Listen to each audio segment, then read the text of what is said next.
We're coming to the end of our, not even review, but introduction to collider physics from the theorist point of view.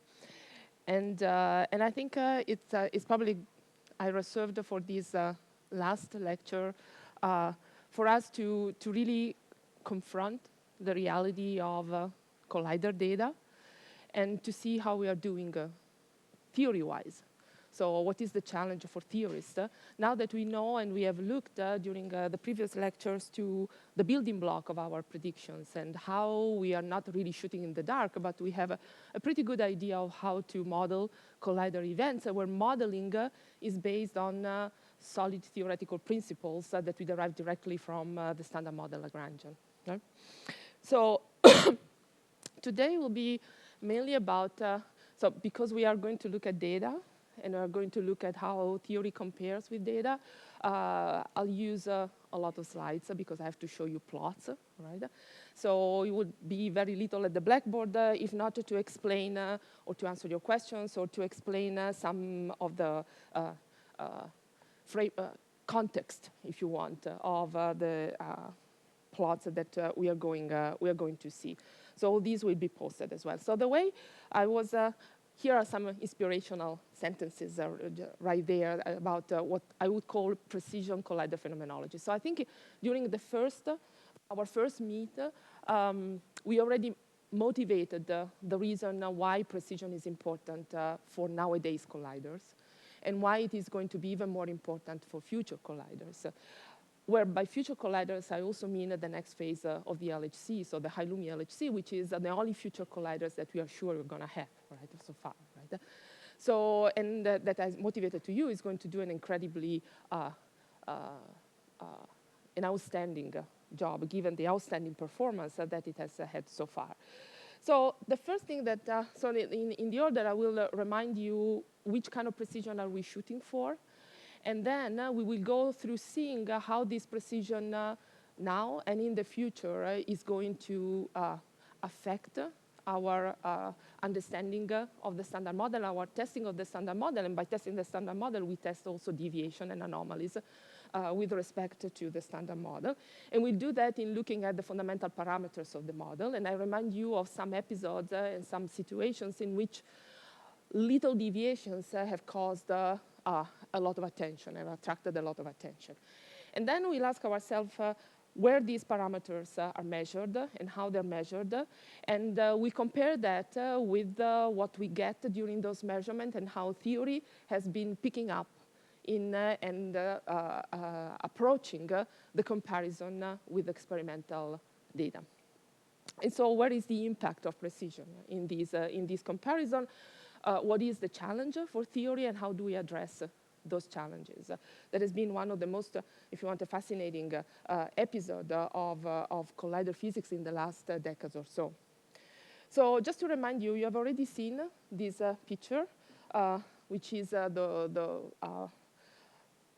performance of the LHC and the high luminosity LHC over the years. So I'm not going to explain this again. This was just given to you in probably the first time that we met to show you how we are going to increase the luminosity of the machine by a factor of almost 20 compared to the data that have been collected at the end of run 2, which is everything that you see in the plots that I'm going to show you. So keep in mind that everything that you see here is based on 20 times less data than what we will have at the end, which is an important. And the projections are based on that. So the projection for high Lumi LHC are based on that. As well as the projection for future colliders, they're all projection for whatever future collider you pick, plus LHC, plus high Lumi LHC. So what the LHC is doing today is really important for this sort of domino effect of estimates that we have, both for the high Lumi and for future colliders. So one thing that you notice here is just that there is remember that we classified all possible colliders in terms of luminosity and energy, but also here you see luminosity and energy resolution, so how can resolve the energy of particles and jets. And this is sort of intrinsic limitation of the machine.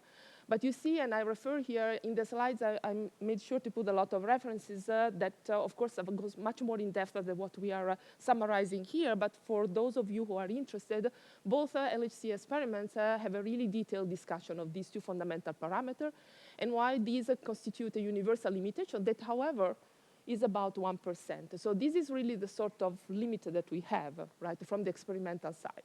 But this is a lot on the theory side. So on the theory side, to reach that precision is not trivial. So it's a big challenge.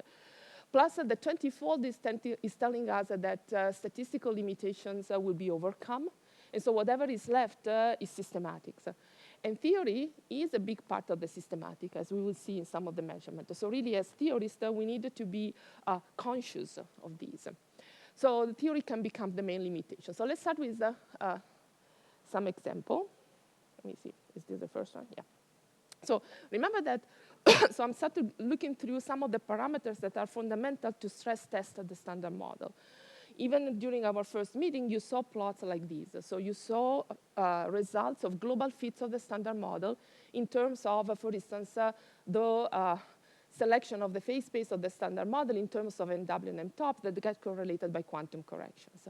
What I've illustrated here is what happened between before and after a famous measurement of MW that came about 2 years ago by the CDF, still using Tevatron data from the CDF detector, so from the CDF collaboration. And it was a pretty striking measurement because it was kind of large compared to what had been measured by D0, what had been measured also by the first LHC measurement, and according to the analysis and what could be done so many years after the experiment was done, quite precise. So it had a lot of weight on the average, on the world average of the mass. So this is what you see. I'm not saying that this is what you should trust, but this is what you see when you go from before, where there was a 1.8 sigma tension from a global fit with everything else that is in the standard model. So you see that in this plot, you see the theory ellipses without MW and MT and M Higgs, with MW and MT. So the full fit is the green one. And the gray bands are the experimental 1 sigma and 2 sigma measurement of both MTOP and MW. And you see why there is pretty reasonable agreement. 1.8 sigma is nothing, right, in these fits. So I would say agreement before you include that measurement, and clear disagreement after you include that measurement. So I'm not saying that this is what we believe is to be done today, just to use this measurement face value, but I'm just giving you this example to show you what can happen if a very precise new measurement comes in that shifts the world average of something by a little bit, because when you look at what the shift has been, it's not that much. It's just that this measurement is pretty precise.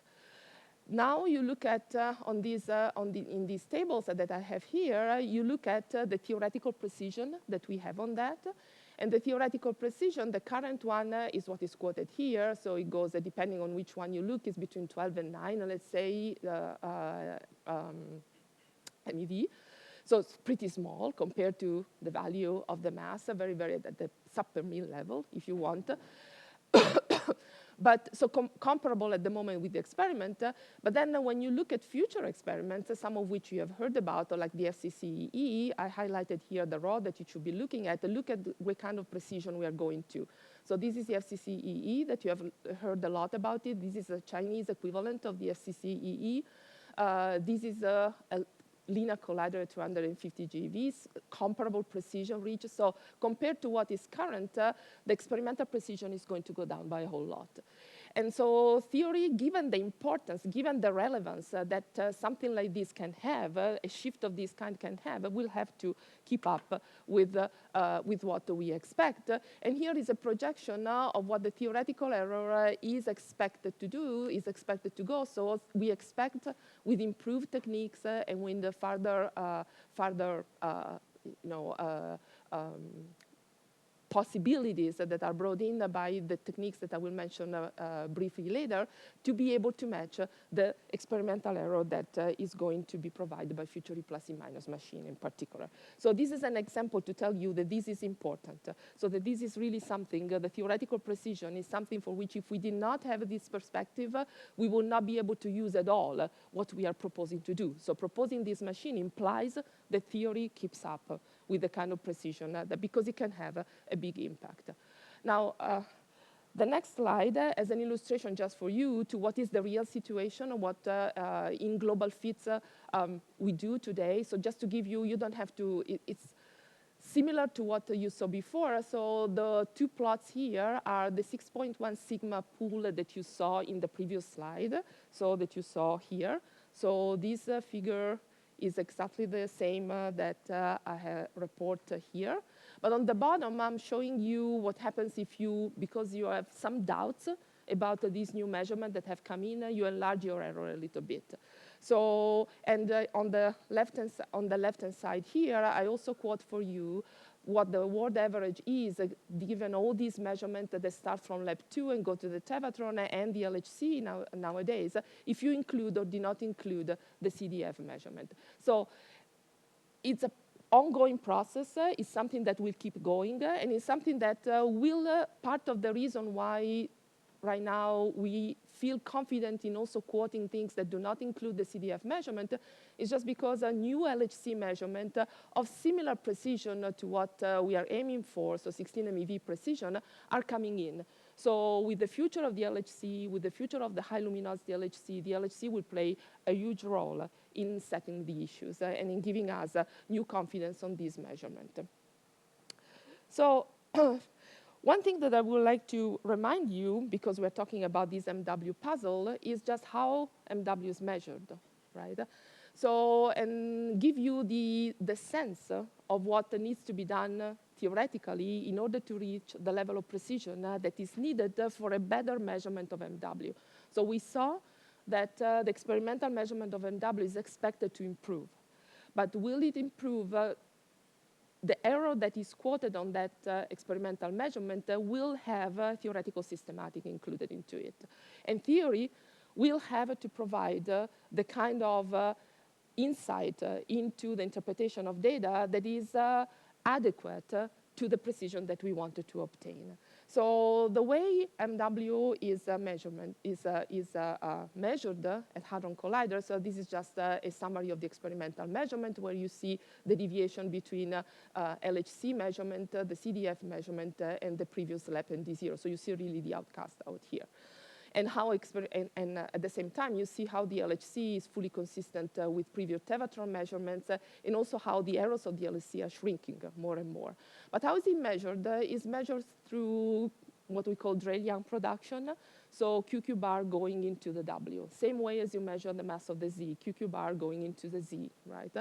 So it is measured through a study, through a comparison with the kinematic distribution of the W decays into a lepton and a neutrino. So you compare with the transverse momentum of the lepton. So you look at the distribution in the transverse momentum of the lepton, and you look at how data compare with the theoretical prediction. So this is what you, so your theoretical prediction has to compare to this kind of distribution. And the mass is measured in particular by the position of the peak of this distribution. That is called Jacobian peak in technical languages, just because the shape, the position of that peak really comes out of a change of variables in your distribution from the angle at which the lepton comes out and the PT variable. So in that change of variable, you pick up a dependence on 1 over the square root of something that goes to 0 in a certain region of PT that is now physical, so it never goes to 0 as a matter of fact, but it gives an enhancement.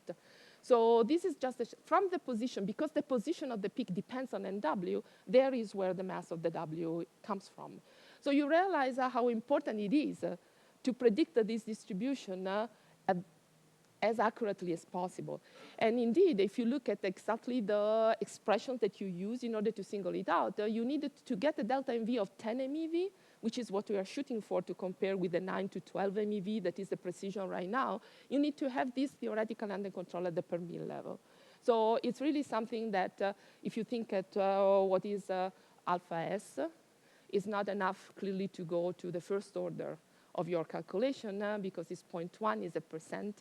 So here you have to go to the per mil level. So you really have to have things under control in all the different building blocks of what we have seen, that is at the core of the Haar scattering, the pattern distribution functions that are coming for the partners that are coming into the collision, as well as the evolution of your process. Here you're producing leptons, so you're pretty safe from that point of view.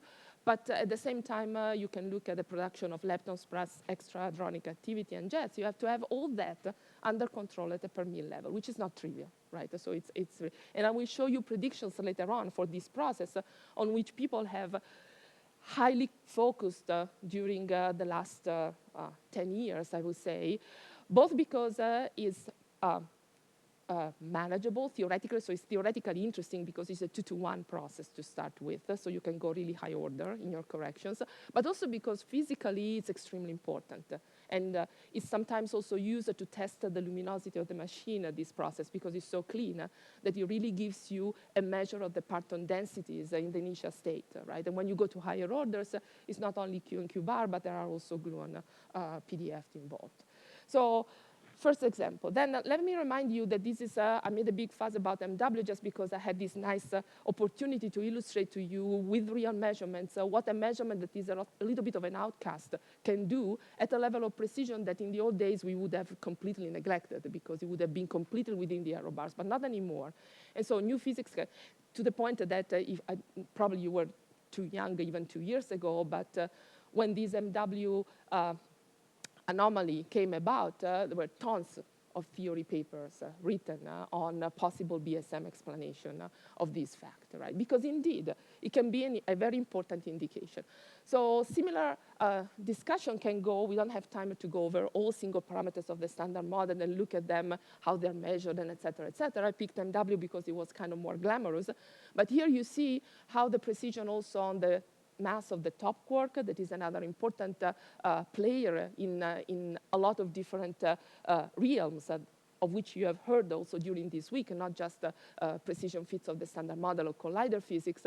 The precision, how it's going to go in going from the high luminosity LHC, where it's already pretty outstanding, to machines like the ILC 500 GeV, the FCCEE, and we didn't have an estimate for the SCCHH, mainly because this is a hadronic environment that at the moment is a little bit still of an unknown beast, right? So it's 100 GeV, there are, and it's, as you have seen so far in the future, that probably is not important at the moment to really say what we are going to do with the top mass at the FCCHH. If before that we have a E plus E minus machine that can reach this level of precision, that is illustrated in this plot in going from the blue ellipses to the green ellipses to the yellow ellipses, that is the FCCEE, the object that you have heard about.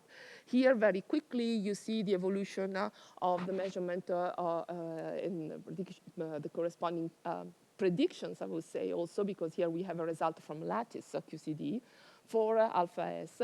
You see the amazing results that are coming out of lattice QCD these days, so something that you wouldn't have believed 30 years ago. But things are happening, and these days the predictions reach a level of theoretical accuracy that surpasses at the moment the experimental accuracies. So an extremely interesting field there too that has to keep going. And as I mentioned to you, yes? Sorry, I couldn't hear you.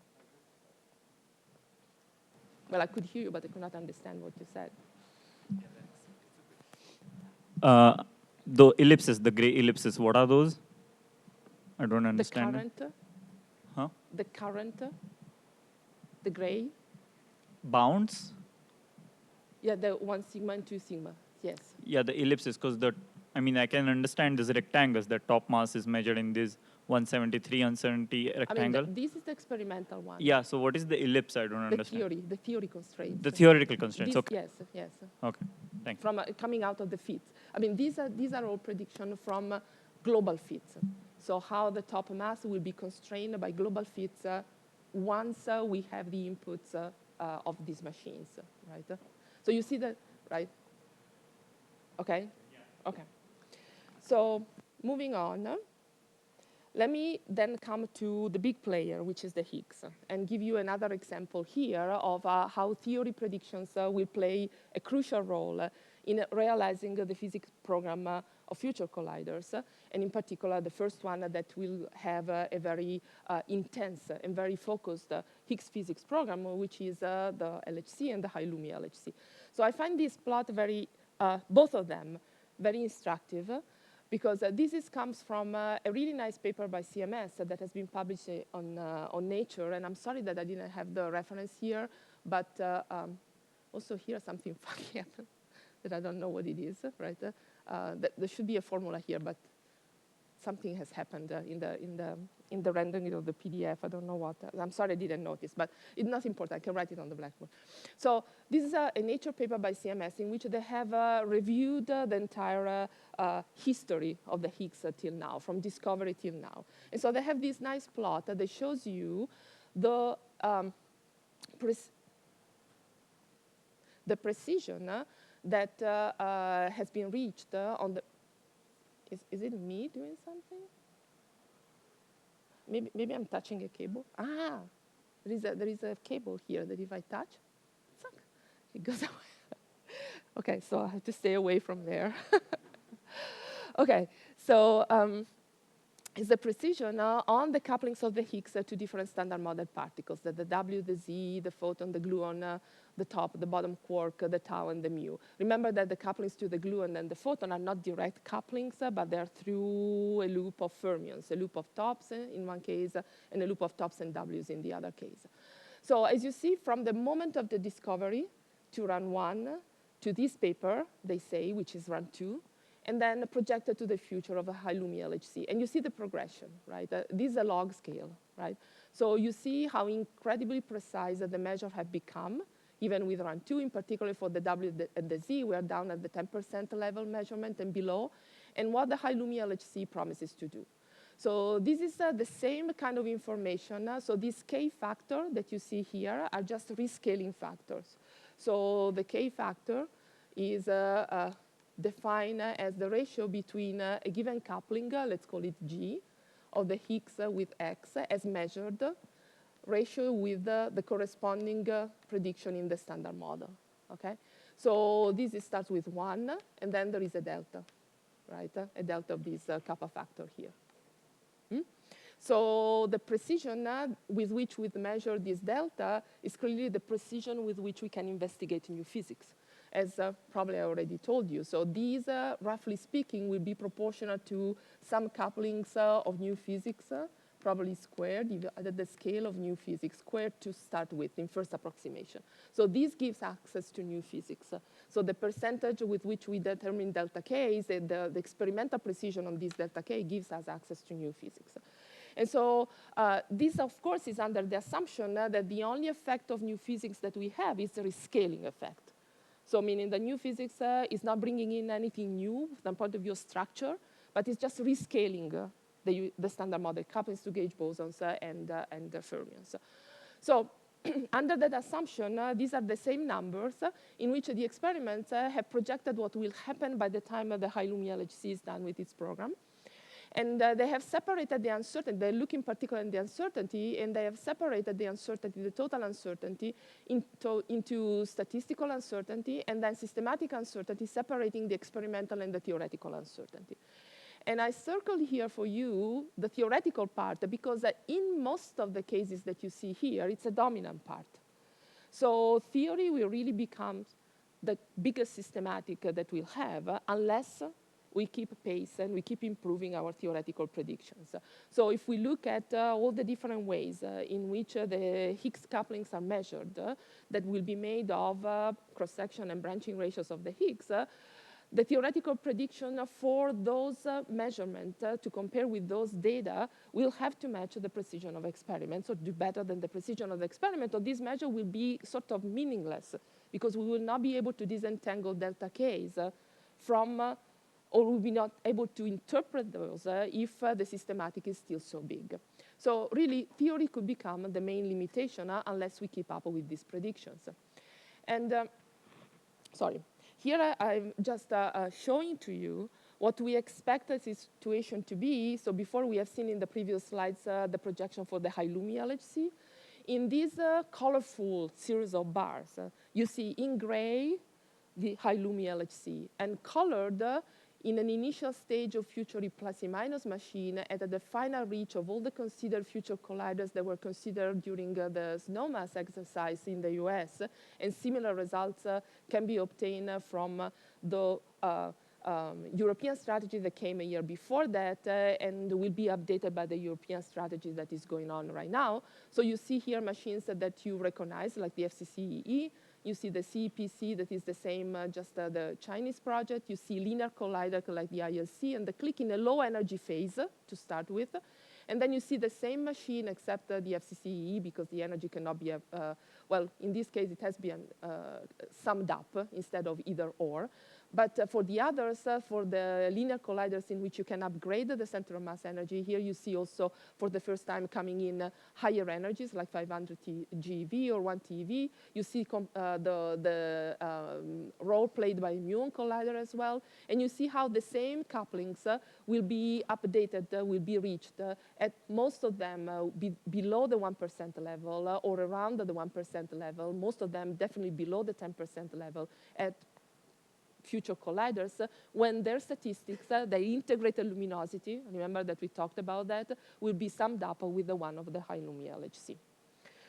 So, sorry, and one thing that I wanted to show you also is, because the previous plot did not include surf coupling of the Higgs, so it did not include the Fermos lambda that I talked about in our first meeting. I wanted to show you here the projections for that extremely important coupling. The high Lumi LHC is projected to reach 50% of this. Nowadays, we think that it will be better than that from what is happening right now. And then, in a way, you can rescale all these precisions, including the precision that will be reached at an FCCE age, or at a muon collider that I have reported over here could compare pretty well with the FCCE age if the energy will be allowed to go at the level of 10 TeV or higher than 10 TeV. So a future of really precision measurement, a future in which we can really explore the deep nature of the electroweak scale. Of course, with the limitation of theoretical prediction. Last observation that I want to remind you about, an observation that we already had sort of alluded to in one of our lectures. Remember that I drawn the blackboard a plot like the one that you saw there on the left. And I told you that indeed predicting theoretically this region as well as the peak of a lot of distribution, as we saw for the case of the MW, is really important. Because in both cases, that can be hint of new physics. In one case, it will be purely indirect effects, quantum effects. In the other case, it will be a sort of the messenger of something that is coming afterward. So predicting this region will be very important. It would be also very important because it's the region in which we can see deviation from this paradigm. So we can see deviation from the fact that the new physics is just a rescaling of the standard model couplings. The new physics can introduce new effective interactions. A new effective interaction can have a different phase space, can generate a different phase space distribution of the product of your processes. Because they introduce, as you have seen in discussions that we had, if they introduce new couplings, effective couplings between fermions and scalar and vectors in your model, they also modify distribution. So to look over this region that is here outlined in orange is the region where we can really test any effective interaction that is modifying the standard model. And so we really need to get to precision prediction and very accurate prediction for the distributions, not only at the peak, but all in the tails of distribution. Where there will be low statistics, there is low statistics at the moment, but there will be more and more statistics for the high luminosity LHC. So we can really test them. And this brings also a discussion, opens also the discussion of how to calculate these processes and how to calculate the events that we see at collider that for a long time have been simplified without looking only at the main production modes and then attaching to those production modes the decay of particles. These days, because EFT interactions, so effective interactions, can introduce a new way to get to a given final state signature, including the decay products, we'll better look theoretically at the prediction of these events in their full nature. So including what normally we would quote as off-shell event, because they're not coming from the decay of on-shell particles. So after these, let's look really at 4% level phenomenology. So what has been done? How do we improve the building blocks? How do we calculate the building blocks? And I don't want to go through that only in general, but I want to specify the discussion after a little bit of general considerations to specific processes that are of particular relevance for the physics that we have discussed in the previous slides. So there is some general comment that we can make about how we improve our theoretical predictions. You have seen in previous lectures how we sort of schematically interpret what is happening in a collider collision and how we describe, based on theoretical arguments, how we model and how we expect the shape of these events. And then we go and look, and indeed the shape of this event is exactly what we expect. So we have a hardcore interaction, and then the hardcore interaction gives us the hardcore interaction among partons at the hadron colliders, and then this gives us, if we wanted to obtain the production at the hadron level, we integrate with parton distribution functions, and then if we wanted to really see the final state, we just evolve our hardcore interactions with the algorithm that we encode and we embed in these big frameworks of parton showers. Fine. So at all these levels, I outlined for you the component that we can calculate and on which we can systematically include the precision, which is both at the hardcore, the parton distribution function, the evolution of the products of our collision. So there is a point in, so if I wanted to improve a theoretical precision, what do I have to do? So one obvious thing that we can think of doing, and that we do as a matter of fact, is just to include more and more quantum effects. So to go higher order in the calculation of the quantum effect induced by the fundamental interaction of the standard model that are both strong electromagnetic and weak. And in that, of course, we push our sensitivity to the next level of couplings, to the next level in the order of the coupling. So if we have a coupling that is 1%, like the strong coupling is, we push our sensitivity to the next order. And at that point, since the coupling is at the level of, 10%, if we push it to the next order, which is the level of the percent, we have to bring in also other things, like QED, which coupling, alpha QED, is at the level of the percent, right? And we have to bring in electroweak interactions. So bringing in higher orders of the interactions that are involved is the first step that you consider. So the first step, I would say, is just the higher orders. Now, this is important not only because of the estimate, kind of hand-waving estimate that I gave you, but also because adding, as we have seen, more and more partons to your process is a necessity sometimes, as is a necessity to reproduce nature. We had this discussion already. So what you measure in experiment is not a 2-to-2 process or a 2-to-3 process or a 2-to-4 process. It's a 2-to-x process. You have everything in there. So the more you can model that process, that 2-to-n process that you're looking at, using exact theory, which is what you do with your calculation, the better. And then leave the rest to the evolution. There are also cases in which the full nature of a process does not come in till you include higher orders. You have particular processes in which you have a parton 1 and parton 2 going to some final state X, and not all the possible parton 1 and parton 2 comes in to give you X until you go to higher orders. You may start at 3 level with a QQ bar channel, but then only at higher order you get a Q glue or a Q glue channel. And some of them may be very important because, as you have seen yesterday, parton distributions are not all the same. The gluon density, for instance, become more and more important at higher energies. So if you go to the energies of the LHC, you may have to bring in channels that are not there at 3 level, but they are there at higher orders because their density is very high. So going higher order has many different, can be important for many different reasons. It may not only be the only thing that we have to consider when you are shooting for precision. Because the precision may also mean considering the physics of the process that is involved. So I have been mentioning, for instance, the fact that sometimes you wanted to consider a given process, including the multiplicity, including the signature that this process gives in the collider. What do I mean by that?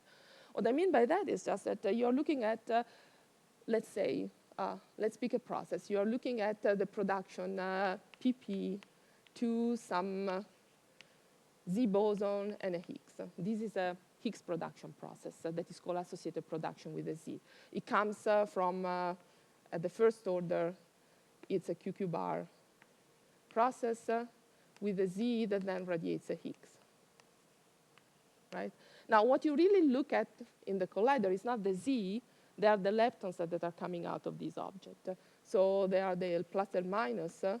So when you read the experimental papers by Atlas and CMS, this is what they look for. They don't even talk about the Z, right? They talk about the lepton distributions, okay? Now, then they will look at the Higgs in whatever channel they can look at, given the background that they have. Now, if you compute this process just including the production, and then multiply this process by the branching ratio of the Z decaying into a plus and minus, you are leaving out some of the feature of this process. So you're leaving out, for instance, this is a vector, right? So the spin of this object is correlated to the spin of the two plus and minus that are coming out. It's very different from the Higgs that is a scalar at spin 0, so there is no really correlation with the whatever decays you have here. And this can change, in particular, the kinematic distribution of the L plus and L minus. That is what is used experimentally. There is more to that. There is the fact that if I'm now looking for effective interactions, in these effective theories that I'm considering, even at the lowest order beyond the dimension 4 of the standard model, there may be interactions that have nothing to do with the Z in the S channel. So there may be effective interactions that are just like this, that are coming from something else, that I'm trying to figure out what it is. And this also will change drastically the distribution of this process over here.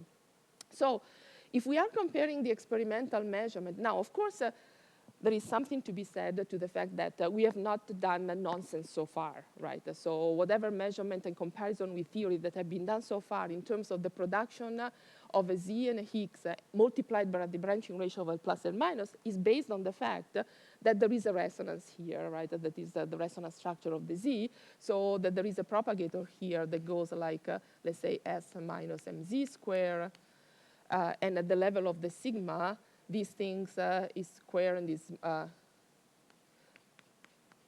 has another term in the denominator that is the m square mz square. So it's clearly peaked, and a large contribution comes from the region around mz. So if I stay into that range of measurement, so I don't go much off shell, this is a pretty good approximation. But remember that famous percent level that we have in mind, right? So if we're really looking for small deviation, and we are looking for new physics, we have to move away from these.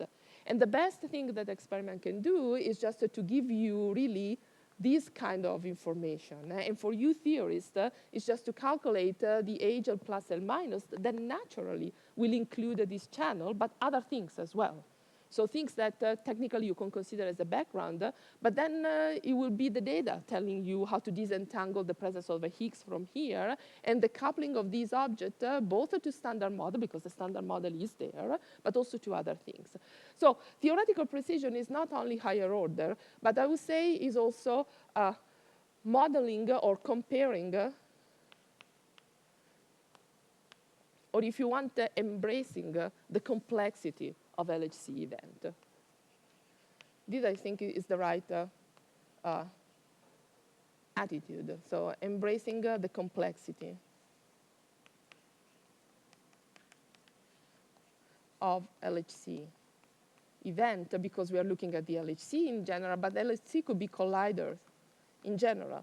And the reason why we are bringing this up now is just because now we can do that. So the technology has moved ahead and has progressed enough that calculating processes that are 2 to 3, like this one with complicated signature. Remember that this gets pretty messy the moment in which I start putting in corrections.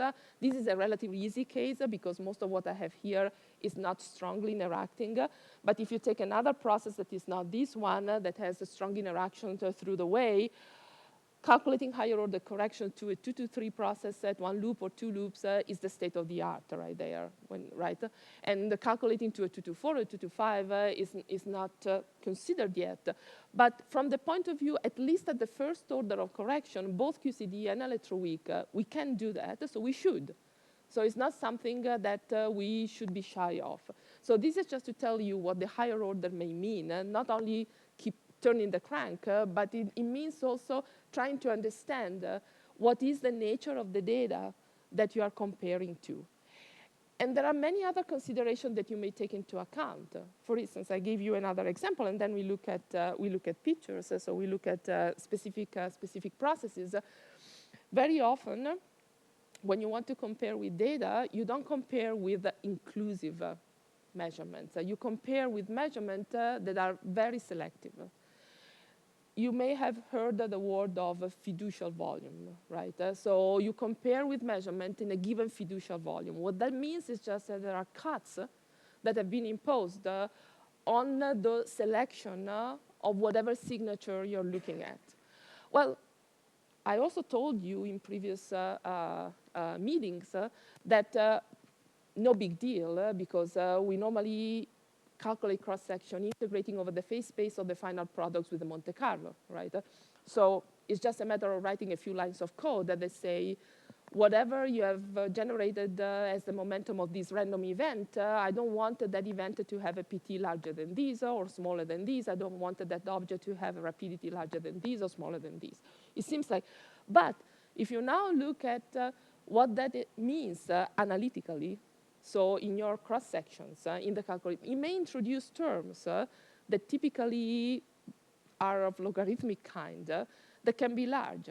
And so at that point, you have to really think if whatever you have gained in going in higher order, you are kind of messing up things because you are introducing cuts that don't take into account the fact that there are real, but corrections that will come in at all perturbative orders with a large impact that you should be resumming.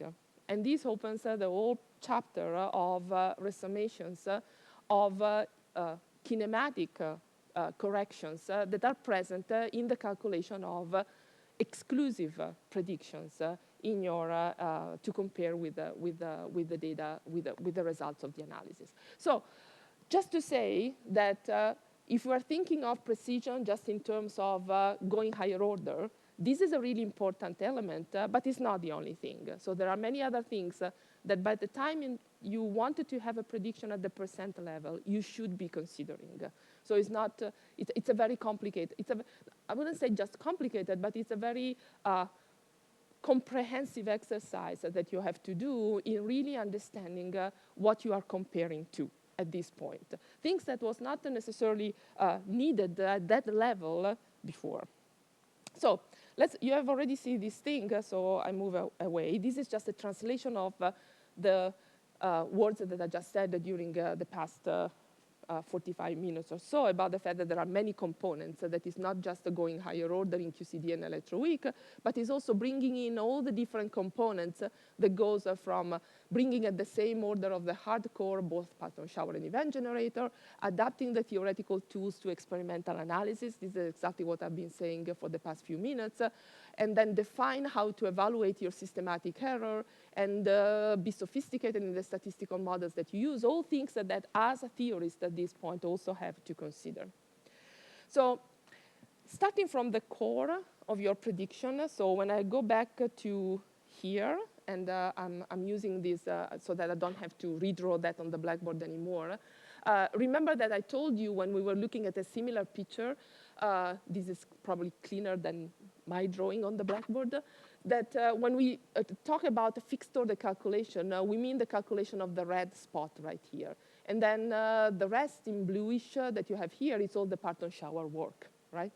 So when we talk about fixed order, what is the state of that is the first step, right? So when you wanted to go higher order, so when you look at this part here, improving the theoretical prediction, when you want to go higher order, you start from there.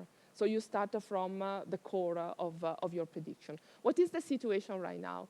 So I'm using this plot from Gavin Salam of 2 years ago because I think it's very interesting in seeing what was there and what has been done. So this is for QCD only, but that's, I commented about that on the side. So as you see, it's a representation in terms of the QCD order that goes from lowest order to higher and higher order, 1 order of correction, 2 orders of correction, 3 orders of corrections. And then on the x-axis, you have the multiplicity of a process, 2 to 1, 2 to 2, 2 to 3, and so on and so forth. And you can see the trend. So you can see that you go higher in multiplicity, what is available is, at the moment, on the second order, the first order of corrections for 2 to 5 processes. Now, you have to take into account, and this is a recent development, you have to take into account that this line of predictions till about 10 years ago was all done by hand. By hand, I mean not really by hand, but it was not automatized. So you still do it with codes, with computers, but there was no something for which, like many of you probably used to do, just to go to a code, say which process you want, and get a matrix element out. So that was not possible. So all these has been automatized by now. So all these, you don't really have to do much more. And this is, if you think to the little calculation that we had together about just working out the infrared parts of a 2-to-2 process that then became a 1-to-2 process, as a matter of fact, well, that is just one little part of the whole story. That was a very important one because it has allowed us to systematically see the universality of that part and has allowed then to generalize, to calculate any process that you want. But all that has to be rescaled to processes that are now 2 to 5, and you can do it automatically. So this was what is sometimes referred as the NLO revolution. Now, going from here to here is really a quantum leap. Meaning not only is literally a quantum leap, but is also something for which there is nothing automatized at the moment, and is really has been for the last 10 years or so a big series of incredible development and discoveries from the analytical and conceptual point of view. So the main tools that have allowed for the automation of the NLO calculation, and in particular the increase in the multiplicity that can be addressed, have been generalized, have been fundamental in changing our way of calculating higher order quantum corrections, such that we don't do it in the traditional Feynman diagram based mode anymore, but we look more at intrinsic property of quantum amplitudes. So we look at the structure of amplitudes. We try to write it down. We calculate the different parts of the amplitude that are systematically ordered in terms of their quantum property. That could be color, can be spin, can be helicity, can be a lot of other things, in terms of their analytical properties. The analytical properties of the amplitude tells us which kind of functions should be present. So it tells us the space of functions in which the amplitude should live. We use that as a basis of which we need to calculate the coefficients. And that has been also another big chapter of the development, because sometimes they are done in a space of numbers that are not necessarily the real numbers that we use normally, but they can be fancier things that allows us to do it more systematically and more rapidly, if you want. But it's been really a big development that has allowed us to go from not only to the next level, but as you see, for 2 to 1, and now even 2 to 2 process, to the 2 to 2 processes, like, for instance, the Higgs production or the Drelle-Young that we have seen before, and of which you will see a result later on. So I would say this has been an extremely fascinating field in which both new technical important results have been obtained, but also mathematical results that have given us a broader intuition, also field theory, as you will probably hear about next week in some lectures on amplitudes that you are going to have. There was a question up there.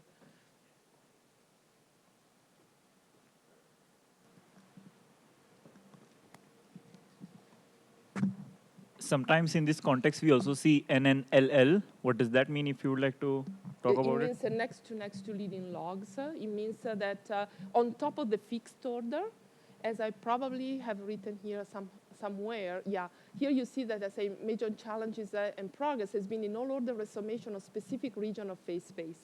So it means that in some calculations, you identify the presence of, in particular in multi-scale processes, you identify the presence of logarithmic corrections that systematically come in because of the nature of the process that you have that involves multiple scales, and then can not ruin, but they can somehow, they would be better reorganized in the perturbative expansion, if possibly, thanks to the fact that you know the scale evolution of your couplings and masses and observables through a normalization group can be better organized, resumming these logs at all orders, starting from the leading logs that already appear at next to leading order to the next to leading logs that appear for the first time and next to leading order, and then keep appearing at all orders, so you resum them.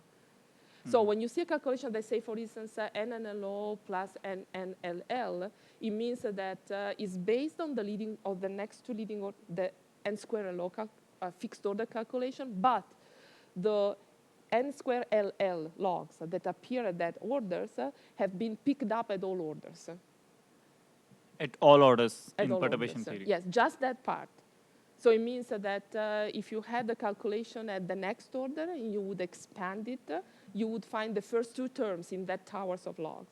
And if you had a calculation at the, you will find the first three terms in there. But because of renormalization group arguments, you have been able to resum a given towers of logs, the one, for instance, that goes as coupling times log or coupling squared times log, et cetera, at all orders. Okay, this gives a good idea. So it's an improvement. If you have good reason, if they're large. Of course, if they're not particularly large because the scales are close, then it's not only, I wouldn't say it's wrong, it's not particularly useful, right? And it's because those terms wouldn't be larger than other terms, constant terms, for instance, that you don't know. And you leave out because you haven't calculated them, and they're not subject to any rule that you can use in order to identify them. Okay. Okay, so this is for what concerns the going higher order. So for those of you interested in this field, for those of you that are thinking of precision, of learning more about all the new ideas that are out there for higher order calculation, this is an extremely prolific field in this moment, and is a very important one because it's given us both the possibility of really obtaining precision physics for the level of, to compare with the level of accuracy that the experiment have right now, and also because I've given a lot of breakthrough, I would say, in the structure of scattering amplitudes in general that are now not only limited to collider physics, but there are calculations of gravitational amplitudes and whatnot just based on these techniques. So now let's come to processes. So I wanted to illustrate to you just visually what these calculations have done. And at this point, since we are looking at processes, we will bring in also the other two elements of the discussion that were the pattern distribution function, uncertainty that comes from there, or maybe the comparison with the specific signature that involve also maybe some pattern showering and etc. So not only the fixed order core, but also the rest. So this is a famous example if you wanted to illustrate the impact of higher order correction. This in the previous slide was one of the processes that was listed here as NQ below. So this is the level at which this process, which is gluon-gluon fusion, is known, which is a 2-to-1 process, is known at the moment. So it's something that was already as most known in 2022. There has been improvement, as I will show in the next transparencies, and is here circling red because at the moment is done, right? So what is this process? This process is the production of a Higgs through gluon-gluon. Of course, it doesn't couple directly, so it has to couple in the standard model through a loop of fermions. And because the Higgs couples to fermions is proportional to their mass, the leading contribution, and I would say not only contribution, but the by far leading contribution is the contribution through a top loop. As we said, this is the first thing that a theorist draws on a piece of paper, but if that was the end of the story, the Higgs would not have any PT, right? While you measure PT distribution, but this is because nature is not just that, it's much more complicated than this, right? So for this process, it's clearly, you do not expect to get any meaningful result staying at tree level. So you have to go to the first order to get anything meaningful. And when you go to the first order, you see something shocking, because when you go to the first order, you see here, so there is something that I haven't mentioned, which is how do we estimate these error bands that you see here. We estimated these error bands in a very naive way, if you want, but it's just based on the fact that your perturbative prediction depends on a scale. So if you have a perturbative prediction that is, let's say, whatever prefactor times 1 plus some coupling of the theory that you are considering, let's call it alpha, in this case would be alpha s, depending on a given scale mu, times some coefficient A1, which is the first correction, well, alpha s has the same structure itself, so alpha s of a different scale mu prime will be, sorry, alpha s of mu times 1 plus b over, which is the first term of the beta function, times some logarithm of the ratio of the two scale, mu prime over mu, right, and some factor of 2 here in front. So when you change the scale of your coupling in the prediction, you automatically pick up terms that are of higher order because you have the same alpha but also another coupling. So changing the scale at which you evaluate the process automatically brings in terms that are higher order with respect to the one in which you are, because you bring in a term that is of order alpha square if you start from a term that is of order alpha. So the scale dependence is an estimate in this way of higher order terms that you leave out. Now, how we estimate that is just naively by taking a given scale and then varying, that is typically related to the central scale for these processes, clearly typically related to the physics of the process. So a good central scale is called mu sub 0, could be the mass of the Higgs. And then you vary it by a factor of 2, let's say mu 0 over 2 to mu 0, or you vary it by a factor of 4. It's completely arbitrary, but not quite, because you look at the behavior. You cannot estimate this particular, this window without really looking, without having some understanding of how the perturbative series is behaving. But the moment you have something like this, you can start estimating how you want it to vary. So when you look at not at the plot that is there, but at a plot that would give you this cross-section as a function of the scale, it would tell you if the dependence on the scale is completely monotonic, or they would tell you that adding the next order, the dependence on the scale has some plateau in some regions, and then that is the region that you use in order to evaluate the residual uncertainty that you have in the dependence of the scale. So this is just how these bands are estimated. But coming back to our discussion, so you do this calculation, and then you do the first order of QCD correction that implies adding both virtual and real corrections to this process. So you bring in, for instance, to start with, a new channel, which is also the QG channel that you have here, and all the virtual corrections to the process that you have here. And you see that there is the two predictions don't talk to each other unless I start varying the scale by a factor of 5, right? So this means clearly then you stop and you think, did I expect that? And yes, the answer to that is yes, you should have expected it. And you should have expected because, as I was saying, this process has a 2-to-1 process, and the QCD initiated process had nothing of the theory in it.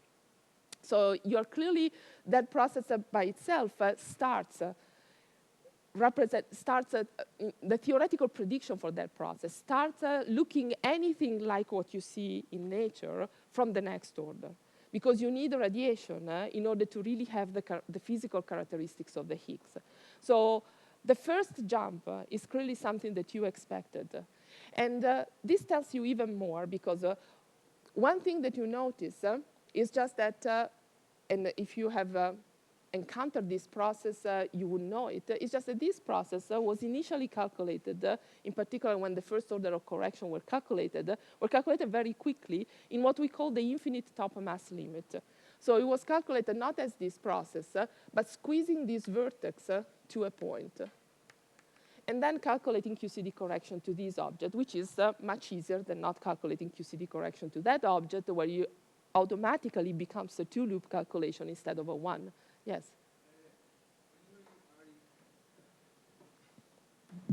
When we are interested in high-order corrections in high-energy QCD calculations, use appears scale ambiguities.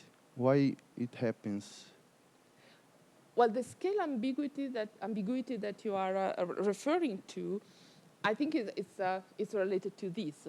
So it's related to the fact that there is a scale dependency in the process. Now, the good thing in adding higher order correction is just that that scale uncertainty or ambiguity is dramatically reduced, as you see in this figure. Because if we look at now at, I was trying to justify why we are not shocked by going from green to orange, but we expect it. And you say, okay, I understand why it is. But now, if you look at the other two colors, that are the blue and the red, that are the n square law and the n cube law, you see how the scale, the width of the band is extremely reduced. And this is comment number one. Comment number two, you see a big difference in the behavior, because while going from leading order to next to leading order, they seem two different words, not to be talking to each other. Already the blue has some overlap with the orange. So within a small range of scales, which is a factor of 2 with respect to the central scale image, they overlap, which is to say that within that error, they're compatible. And then the red is completely inside the blue. So this is even more important than the shrinking of the band. Okay. So the fact that the perturbative series is really converging at that point. And then the question is just an accident, or I understand the green to orange to blue to red? And what I was trying to explain was just, yes, we do understand the green to orange to blue to red, because the green to orange was just going for something that was nonsense to compare to nature, to something that starts having some chances of comparing to nature. And then the blue has even higher chances of comparing, because you have more multiplicity at the hardcore level, which, as we saw, is the determinant step, is really the most important step before you start emitting collinear and soft radiation that produces jets. And then when you add the next order, you stabilize it almost entirely. Okay. And at that point, the shrinking of the band becomes what you want to see, right? So if we had another band that was still a little overlap with the previous one, but not much, would not be that satisfactory. But this prediction now seems to be really solid. Okay. It took the orders that it took, but we understand why. And that is the most important thing. So we don't expect this to be the case for other processes, 2-2 or 2-3 process, and in fact it's not. It's mainly for 2-1 processes of this kind, and we understand why. And so what I was saying here is just that we understand even more of this process, and that's why I'm discussing it at length, because I would like to convey the idea that there is a lot of understanding that goes with calculating things for a given process and bringing in higher orders. It's not just mechanical, it's just trying to understand if it makes sense what you see, right? And the fact that here you can, when you look at the calculation of the next two leading orders, so the first order of correction plus order alpha s, for this process and for that process, they're basically identical, as if the loop of tops that you had here did not count, which is a really nice thing, because you simplify your life enormously. Of course, they're almost identical within the precision that you had at order alpha s, right? Now, why is that? I think we saw it. So we saw it because, remember our discussion on the fact that the soft and collinear radiation is the leading one in the first order of correction that we consider? Well, this process start having radiation at the first order, right? Because this process has a counterpart to the Higgs, becomes a 2-2 process at the first order. It was not before. It was not a leading order. So, and is therefore dominated by that. And so what that means is just that the soft part of the story is what dominates this process. And the soft part of the story cannot resolve the top.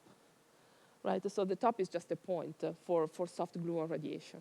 So you understand why this approximation works so well, right? And that's also part of the beauty of trying to figure out a particular process. So thanks to your question, I think we have already commented about the behavior, the perturbative behavior of this prediction of this cross-section. You see exactly the same here in terms of a different variable. This is the pseudo-rapidity variables of the Higgs, and you see here exactly the same happening. You go from leading order to next to leading order to n cube, to n squared, to n cube, and you see exactly the same behavior that you see here. So you see this incredible convergence of the perturbative series that give us confidence of the fact that now the errors is what it is. The plot that I have put here on the left, on the right, sorry, is from a approximate n cube calculation of a distribution, right? A distribution in which you also take into account the decay of the Higgs, so the Higgs decaying into 2 photons. And you really look at this particular process with the experimental selection that has been applied. And you still see the possibility of reproducing this distribution, including the level of precision that has been already used in the inclusive case. So of this process, I wanted to show you something more that the author of the calculation has provided us, because it's very instructive. This is a sort of budget of the errors that are left. So if you look at these, how they have what they have represented here, they give you here represented for different collider energies, including the collider energy of the LHC, but also higher order colliders. Where is the error coming from? So this is the final prediction. So the final prediction for the process is the one that you see here on top. But then, so of the error is the one that you see here on top, the total. But then it's broken down in all its components. And you see that there are components for a lot of different things. So this is the precision, the error that you have, the uncertainty that you have from the scale, which is what you were mentioning, right? So the dependence on the mu, that is the renormalization scale of alpha QCD in this case, that is the scale that appears also in the Parton distribution functions. Here is the error that you have from Parton distribution function, meaning using different sets of Parton distribution functions, right? So here is the error that you have from electroweak corrections. So the uncertainty that you have from having included certain orders of QCD correction or not. Here is the error that you have for having neglected the mass of the top, that when you go to higher orders you do. So the n square and n cube below are calculated in the infinite top mass. And then you can estimate the error that you have from neglecting also loops of bottom and charm quark. Here is the error that you have, that you estimate from the infinite mass top. Here is the combined error of PDF and alpha S. So this gives you, if you look at the numbers here, these are all numbers, and in particular, if you look at the percentage of those numbers, you see that they're all percentages that are of the order of what we are shooting for. So when you sum them all, you get to a percentage that is a little bit too large with respect to what we are shooting for. And this was when the calculation was done. So if you look back at the previous plot, you see that the calculation has been around for a few years. But now, and when this calculation had been proposed first, this was the situation. And here I made the effort to illustrate to you what has been done so far. So the fact that this uncertainty has been removed, the uncertainty coming from the 1 over MT expansion has been removed by an exact calculation at n square LO. And so this error is gone, basically. So this error has been reduced, the 1% error that we have here has been reduced by an exact calculation of the mixed QCD and electroweak correction at next to leading order. And of course, if we have a process that has been calculated at n cube below, one thing that I already mentioned in previous lectures is just that we should be consistent in everything that we used. So you should ideally also use the Parton distribution functions, the evolution of which has been pushed to that order. And we briefly had an encounter with Parton distribution function yesterday. I don't expect you, if you haven't seen them before, to really understand all the details of what goes into pushing that calculation to the next order or to the next order. But you can imagine that both the evolution that for us was based on the simple order alpha S calculation of the infrared divergences of QCD emission, or the calculation of what we call the splitting functions, can be pushed to the next orders. And that is what you need in order to push the evolution of the Parton distribution function that you used in order to convolute your cross-section with the density of gluons at the scale that you want, has to go in this calculation. So a lot should be done there in order to really push this calculation to a full n-cube law kind of result. So the numbers that you saw represented here, they still contain that uncertainty because the PDFs at the time were not available at such high orders. But at the moment, progress has been made in order to push the calculation of the PDF themselves to a full n-cube law to match the precision of the overall theory. Now, this is indeed not so in a way, this example that we discussed, which is the reason why I wanted to bring it up as a first example, is really because it's a sort of process in which you could really give an entire class on higher order corrections because of all the different layers of effects that you see and how it makes you appreciating the fact that you really have to try to model the reality of nature, which is what you measure in your experiments, as much as you can on the theoretical side. And that implies, as one of the many things, to push your calculation to include as many hardcore QCD corrections and electroweak corrections, so quantum corrections to your process as possible, but also trying to understand why things behave the way they behave, okay? So now, on this subject of trying to match and to push your building blocks to the same level of accuracy, not only the core, but also, for instance, the Parton distribution function. Here is an example for that. It's our friend the Drell-Yan process, so QQ bar to Z or QQ bar to W, right? This process here,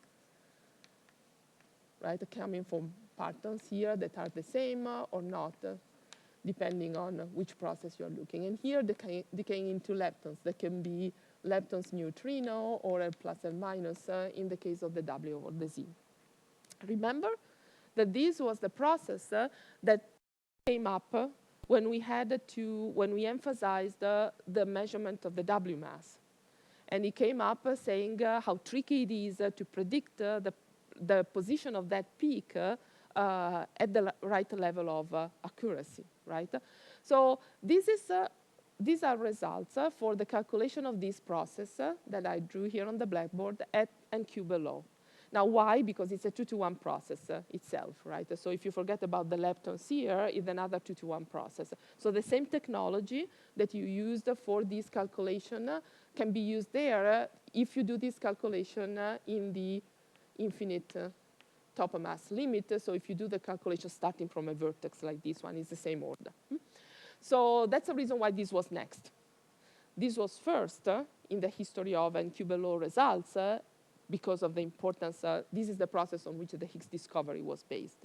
So the Higgs discovery came, these represent 80+% or more of the production of a Higgs at the LHC. So the discovery came entirely from this process with the Higgs decaying into Z's and photons, right? So this came next, and came next for the relevance that I just explained to you in measuring of standard model parameters, because it's a process in which you measure the luminosity of the machine for many, many different reasons, and also because the technology is exactly the same. Now, when you look at the result, you see something interesting that validates the fact that I just said, that things should be pushed to the same order. And let's look at what happens here. So if you look at this process, now the yellow band is the NLO calculation. The blue band, this is inclusive, is the n-square calculation. The red band is the n-cube calculation. Now this is neutral current Drell-Yan, so production of a Z.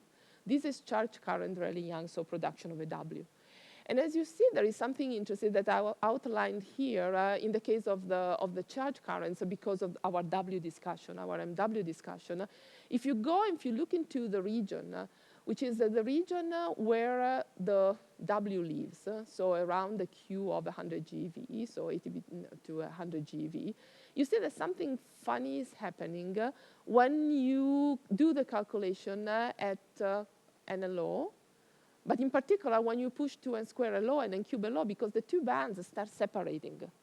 Now, you can tell me you can enlarge the window of scales that you look and they will start overlapping again. But if I do exactly what I've done in all other cases, I see that here it requires some bit of attention.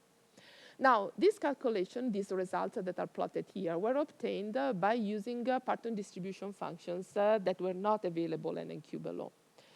But one thing that I would like to show you next, and probably for this one, I want to skip ahead a little bit more here. I wanted to show here what happens in this study, where for the first time, they have provided a set of PDFs based on the MSHT collaboration at the same order, approximate, because some of the pieces in the splitting function are still missing, but most of it is there. And when you look at vector boson fusion, so when you look at what is happening, for instance, in gluon fusion for gluon-gluon to Higgs, and what is happening in vector boson fusion, which is QQ to Higgs, so what you see is just that there is an effect in the PDF. There is an effect that you can see here in the comparison between the red point that are N square LO PDF and the blue and the green point that are different approximation of N cube LO PDF, such that there seems to be a reduction in the cross-section. So there seems to be an effect. This is a different process. It's always a 2-to-1 process, but it's very instructive to see that in this case, the anomaly that we see can be entirely due to the behavior of PDFs that have been used that have not been brought up to the same order. So just to tell you that at the level of precision that we need, in a region that is particularly important because it's really where that MW is measured. And so clearly something that at the level of the tevatron, at the time of the tevatron, was not possible at all. And so the kind of theoretical input that was given to the tevatron to extract the value of MW that they have extracted was probably not adequate. So this is these higher order calculations are exactly showing it to you. They're showing to you that when you push to the level, when you push your calculation to the level of quantum effects that you need to reach the percent level precision, you need to bring into your calculation everything consistently. And when you bring in everything consistently, you may find indications of both consistency or inconsistency with what the standard model predicts. So in the interest of time, let me see if I really wanted to discuss more about these. No, probably we have already said enough about Rayleigh-Young. These I had put in to show to you precisely what we were saying in the introduction, so to show you the effect of higher order correction on the Jacobian peak. That is exactly, these are the theoretical prediction of the experimental Jacobian peak that you have seen in the other slide. And you see how the N cube LO, and then this goes on with one of your questions, the N cube LL resum, the calculation have incredibly reduced the level of precision of accuracy that we have on in this case, the case of neutral currents, but that can be transferred to the case of charge current, illustrated here precisely in the region where the location of the peak is analyzed. And then let me move on to now comment about something about another classes of processes. So here, the first two examples that I've given you are 2-to-1 processes, because these are clearly the processes where you can learn the most about the impact of higher order corrections, and for which the push for higher order correction would be the largest. And so we have gone to the highest possible order. Now, for 2-to-2, one important example that you have seen is top production. And I have already mentioned these in probably one of the, if not the first, the second lecture that we had together. And I've already shown you how in the illustration, remember, from prediction to discovery to precision, how that has become one of our thanks to those calculations, has become one of our precision observable. Here I want to comment more about the 2 to 3 processes, and then 2 processes with high multiplicity, and then conclude with that discussion. So the state of the art, the frontier right now, is really in the calculation of 2 to 3 processes. Why are these important? For many different reasons. There are a variety of processes that goes from the production of 3 jets to the production of jets with photons that are fundamental to testing QCD at the LHC, and are fundamental as backgrounds to a lot of different processes.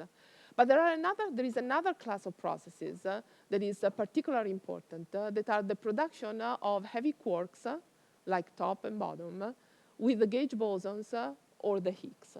So TT-bar Higgs is one of the other, is a rare Higgs production mode, the rarest of them all. You know that the Higgs at the LHC, apart from the leading production, which is this one, which is the gluon-gluon fusion, can be produced in a variety of other modes, one of which is illustrated over there. So one of which is the production in association with a Z or a W. So if you want, let me call it PP to Higgs Z or W. And then we have other modes, one in particular, which is what we call vector boson fusion, which is, let me draw it first, which is this one, in which you produce it from the fusion of W's of Z's. And then the rarest of them all is the production with the top, so PP to TT-bar Higgs, which is either through quarks or gluons, but let me illustrate it just with one of the possible channels. This is the production with tops, right? Now, if this is of the order of between 40 and 50 picobars, the others that we have are of the order of 4 or 5, and this guy here is of the order of 0.5. So it's really small, but it's extremely important, and it's extremely important because of the direct production of the top that is clearly measuring directly the Yukawa coupling of the top. It's the only case in which we measure directly the Yukawa coupling of the top, because it is also present here, but it is present in a loop in which it could be shadowed or hidden by other new physics that is in the loop that we don't know, that we need to discover. The other processes that you see here are important by themselves to test the electroweak couplings of the 3rd generation, but they're also background to the first one. So that is why there is so much attention to that. And so in this busy series of references that I'm giving you is just to illustrate the incredible amount of effort that is going in calculating this process to the next order of precision, because the actual precision, the current precision on them is more of the order of 15–20%, which is clearly way far from where we should be in order to really be testing the physics of the Higgs and the top together, or the Higgs and the bottom together at the LHC. And because, as I told you, again, in some introductory discussion, top physics is something that will remain the playground of the LHC and the high-Lumi LHC for a long time, because in order to produce anything of this kind, you need a lot of energy in the center of mass. So a lepton collider will be able to get to that, but only above 600 GeV. So for instance, it's not in the realm of the SCCEE, it's not in the realm even of an ILC till you get to those center of mass energy. You can do other kind of precision physics of the top, but definitely not this one. So the last word on something like this will come from the high-Lumi LHC. And so it's really important to try to measure that coupling as precisely as possible at the high-Lumi LHC, because that is the top quark machine that we're going to have for a long time. And so the theoretical error is really to push the precision for these processes as much as possible, things that involves, even if this is not an n-cube law, it's only an n-square law, but it involves calculating 2-loop diagrams that are, from the point of view of how we categorize things, they involve many different scales. And so they're analytically very complicated, even from the point of view of figuring out the space of functions in terms of which you want to, and the analytic properties and then of the space of functions that you wanted to write these in terms of. But the amount of effort that is going from the community in this direction is really focused. And new ideas and new methods and new, I would call discoveries are coming very, very fast. So I think that some of the brightest minds of the new generations are really focused on these. So there is a lot of hope that the progress will be there by the time we need it. So let me conclude by mentioning this was just to illustrate the impact of the first approximate NNLO correction for this process. You see, again, the convergence of the perturbative series illustrated here. You don't see the striking feature of the glue to Higgs because this is a 2-to-3 process. It's not a 2-to-1 process.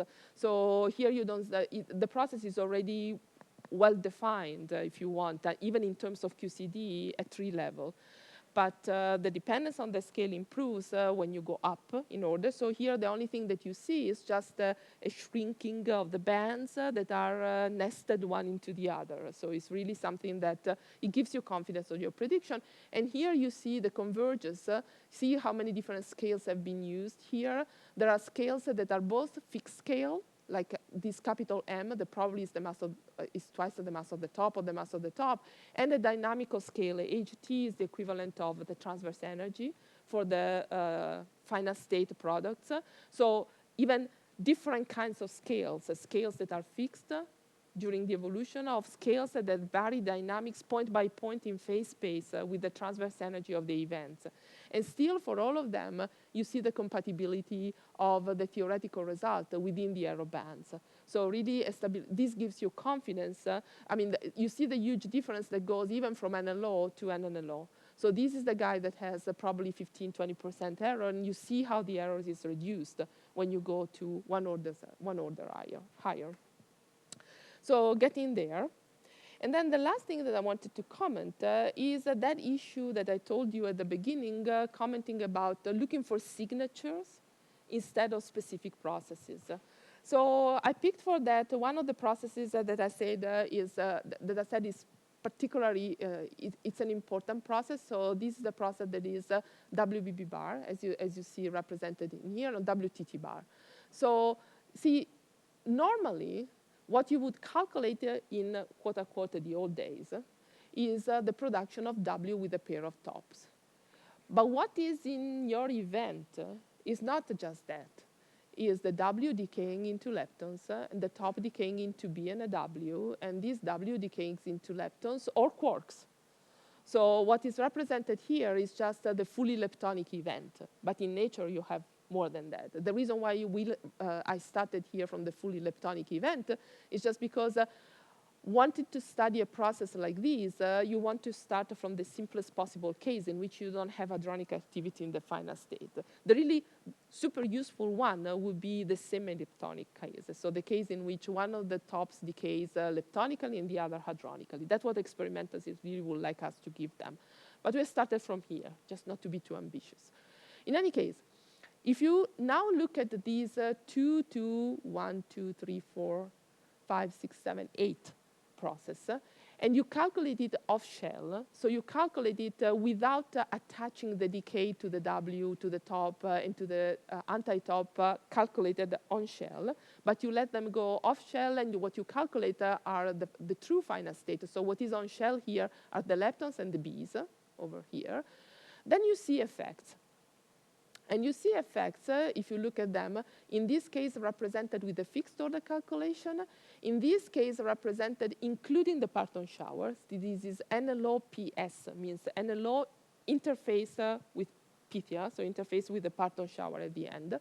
You see really that, and the fixed order calculation is enough to show that to you, that there are effects induced by the fully off shell that are illustrated here as normalized to what we call the narrow width approximation, which is the fact of being able to multiply the on-shell production times the branching ratios without taking into account any correlation between the decay products and the vectors from which, or the fermions from which they're coming from, in particular in the tails of distribution. But the tails of distribution are exactly what I told you from the very beginning that are important for new physics. So definitely we wanted to go that way. And we can go that way, even interface with Parton shower, as is shown here, where we show the different bands corresponding to both the off-shell calculation and the NLO plus Parton shower calculation. So this is something that indeed, this is just confirming what I just said, but I wanted to show it to you because it shows, this is for another process, which is TT bar plus Z. It shows to you how the experimental community is also coming this way. So giving us results for measurement that are, for instance, in this case, top plus additional leptons. They're not telling us anymore where they come from. They just measure a final state, a signature, and then telling us what is the result of that measurement. And this is something that is extremely important to work in the direction of what we were discussing here, and therefore being able to have sensitivity to effective interactions that are not necessarily standard model-like, that are different. Okay, so I think I'm coming to the end of what I wanted to tell you today. This is just about new methods. This is, I summarized it for you. I don't want to go into the detail or discuss it, but I summarized it for you what is the status of Parton shower. So the kind of evolution that has been implemented at all levels in the development of Parton shower. And so just for you to have it when you review your material, some information about non-perturbative effects and probably some concluding remarks that you are welcome to read, emphasizing how, oops, I touched the cable again. How precision physics is so impactful in the physics, in enabling, I would say, the physics program of current and future colliders, and how at the same time it has become a really rich field of developments for our theoretical understanding of field theory in general, right? And the approach not only to collider physics, but to anywhere else where the same ideas and the same kind of techniques can be used in interpreting observations that are coming from totally different realms, from the microscopic to the huge macroscopic scale. I end it here.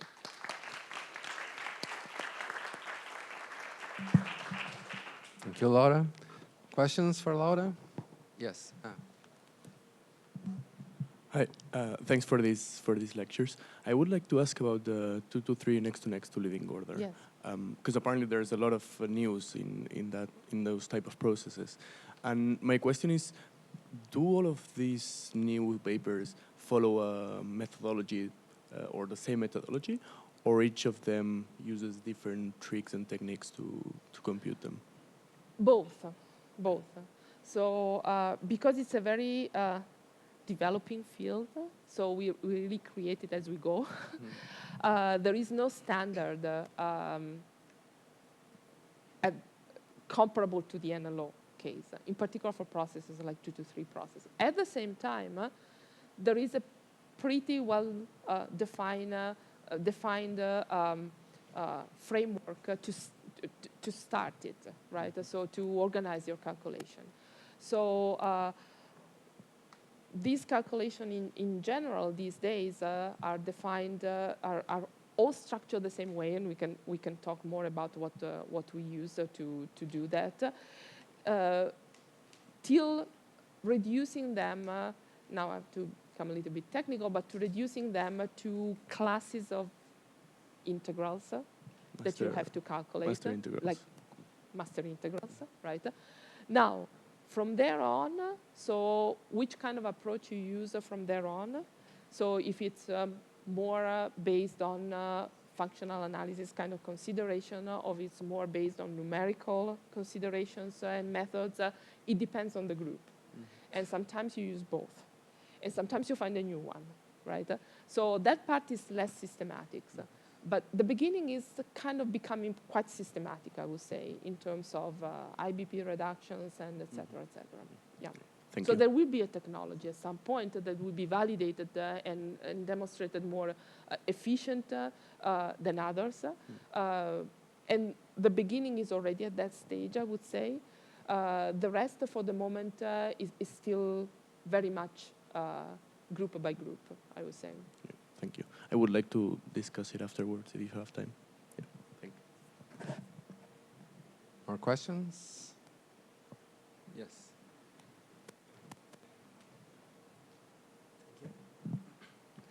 Thank you for your lecture. I'm sorry for my question. It's a bit simple. I've been wondering, how do you perform the detection for off-shell process? Because until I know, you have to respect the hyperboloid that goes with the space-time cone, light cone. So you're asking So- how do we detect Yeah, off-shell? yeah, if you can explain again, how do you detect the off-shell process? Off-shell. Mhm. Okay. Well, that is how it comes out, right? When you look at what I call the off-shell, is the signature of a process. So, for instance, in the process that I have here on the blackboard, I will be measuring what the experiment measure is this thing here. Now, what I call it off-shell because this signature can come from a Higgs and a Z, on-shell Z multiplied by the branching ratio for a plus and minus. But it can also come in a region in which the Z is not, more or less. The reason why we call it on-shell is just because the dominant region is this one.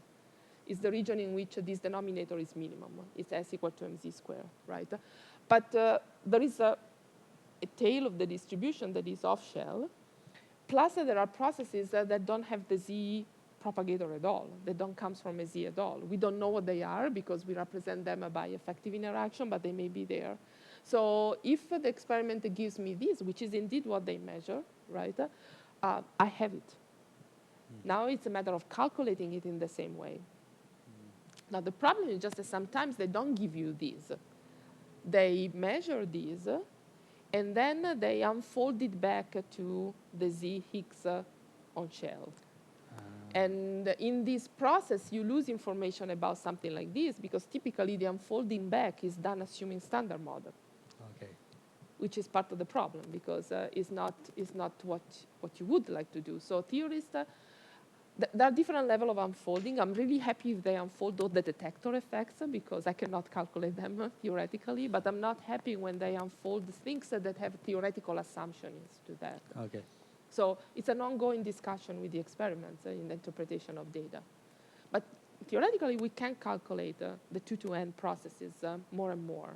So it would be useful to do it that way, maybe not for everything. Again, as from the very beginning, any statement has not universal validity. There are processes for which this discussion doesn't really apply. You don't learn anything more in going off shell. But there are processes like the ones that I have shown towards the end for which this is quite important. And even for the Higgs. Right now we are working, for instance, on a global fit of Higgs couplings. If I could have access to this measurement, I would be happier because this prevents me from going to this level. It prevents me from testing this kind of interaction. Right? Thank you.